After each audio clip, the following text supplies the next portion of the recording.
ABN Marathi news मध्ये आपल्या सर्वांचं स्वागत आहे। ताज्या बातम्यांसाठी एबीएन मराठी न्यूजला सबस्क्राइब।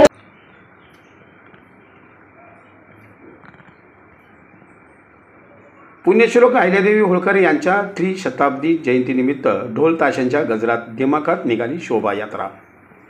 अहिल्यादेवी होळकर, मल्हारी मार्तंड, म्हाळसा बानू यांची जिवंत देखावे ठरले लक्षवेधी। सोलापूर विद्यापीठाकडून अहिल्यादेवींच्या त्रिशताब्दी जयंतीनिमित्त आयोजन।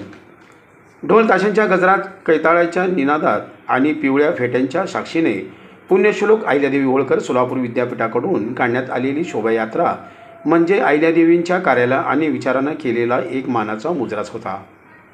या शोभायात्रेत अहिल्यादेवी होळकर, मल्हारी मार्तंड, म्हाळसा आणि बानू यांच्या रूपातील सादर करण्यात आलेले जिवंत देखावे सर्वांचे लक्ष वेधून घेत होते। पुण्यश्लोक अहिल्यादेवी होळकर सोलापूर विद्यापीठाच्या वतीने अहिल्यादेवींच्या त्रिशताब्दी जयंतीनिमित्त शुक्रवारी नॉर्थ कोर्ट मैदान ते अहिल्यादेवी होळकर यांच्या पुतळ्यापर्यंत अत्यंत भव्य आणि दिमाखदार शोभायात्रेचे आयोजन करण्यात आले होते।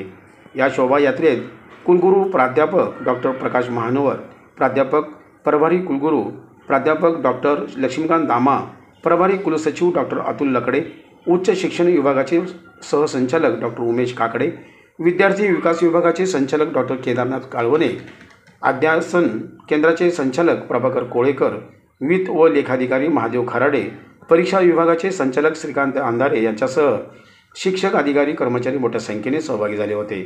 पुण्यश्लोक अहिल्यादेवी होळकर सोलापूर विद्यापीठाच्या वतीने अहिल्यादेवींच्या त्रिशताब्दी जयंतीनिमित्त शुक्रवारी नॉर्थ कोर्ट मैदान ते अहिल्यादेवी होळकर यांच्या पुतळ्यापर्यंत अत्यंत भव्य आणि दिमाखदार शोभायात्रेचे आयोजन करण्यात आले।